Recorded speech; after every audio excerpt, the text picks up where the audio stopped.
very good morning to my teachers, peers, and of course, the curious learners in the audience. As we're gathered here today, our world is at a crossroads.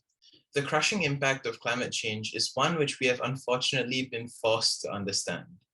From the floods to the droughts, the snowstorms to the heat waves, we have seen the effects of man-made climate change on our world. Devastating climate events have destroyed communities around the world. In this talk, I intend to share with you the future of air travel. The aviation industry is an absolute mammoth in size and scale, supporting 4.1% of our planet's gross domestic product. This industry is one which has been exploding in popularity, with the amount of air traffic doubling from 2009 to 2019. Let us now break down the carbon footprint of this industry, and specifically, the impact of our ever-increasing fuel consumption on our environment. Jet fuel is generally unleaded kerosene, or a naphtha kerosene blend. This means it is extracted through the fractional distillation of petroleum found deep in the earth. Since petroleum is a non-renewable source of energy, containing complex hydrocarbons, the combustion of it typically releases nitrous oxides, or NOx gases, high up in our atmosphere, where it continues to destroy our ozone layer and be a greenhouse gas 300 times as potent as carbon dioxide. At this point, you might be sat here asking yourself, how can we fix this? To answer your question, it helps to understand a little bit about how planes work in the first place. The typical airline combustion engine is as shown above. Air enters from the left in through the air inlets and is compressed, leading to the combustion chambers. Here, fuel is injected and a typical combustion reaction takes place. A combustion reaction is exothermic, resulting in energy being given out to the surrounding environment. These high energy air particles are pushed out of the exhaust section of the turbine at high speeds.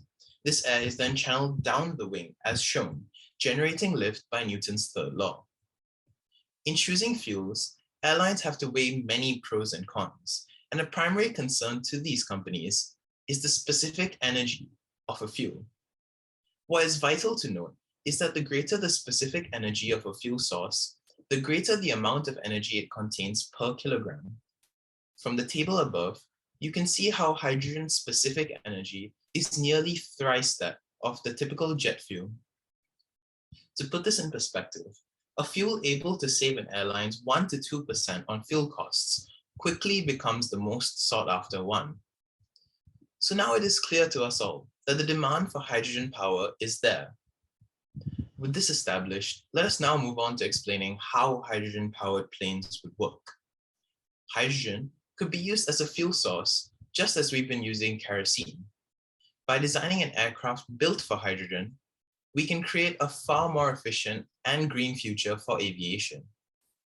Interestingly, although a typical combustion reaction produces carbon dioxide and water, due to hydrogen not containing any carbon, the only product of burning hydrogen is water vapor.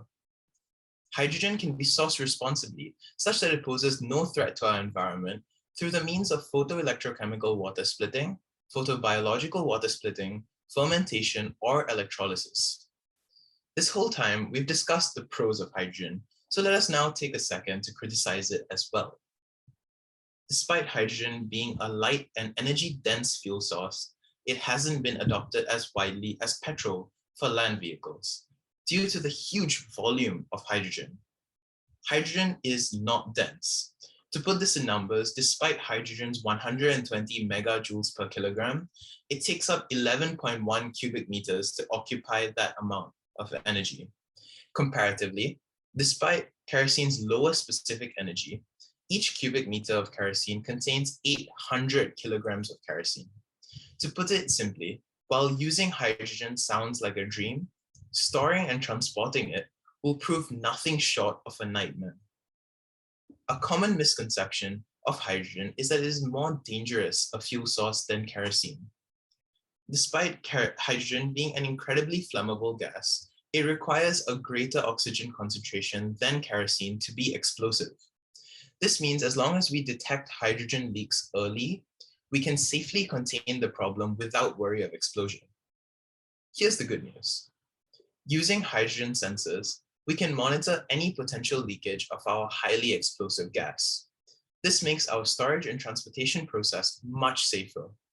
To do this, hydrogen power plants have already been adopting the usage of electrochemical sensors and Pellister sensors to reduce the risk posed by uncontained hydrogen leaks.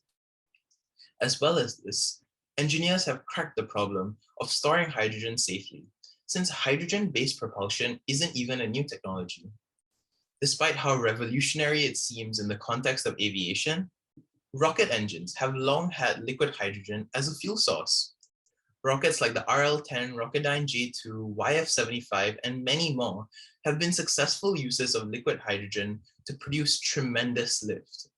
To do this, engineers have insulated the hydrogen fuel container from any and all sources of heat, since if the liquid hydrogen began to evaporate, it would expand in volume fast enough to cause an explosion. Should we use hydrogen as a fuel in the turbines shown earlier, by just carefully controlling the amount of fuel we release, we can create a far more efficient plane than any currently on the market, all whilst investing in our future generations' rights to a clean world.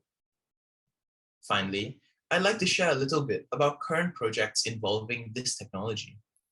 This miraculous technology has already caught the eye of engineers at Airbus with their new Airbus Zero-E concept. Airbus has announced earlier this year their commitment to the production of a hydrogen-powered fleet of turboprop, turbofan, and even blended wing aircraft by 2035. At this time, we can all do our part by supporting the switch to such technologies, and together, we can force industry leaders and politicians to enact the change we so desperately need to save our world and mitigate the impact of climate change through the help of hydrogen. The time for clean aviation is now. Thank you.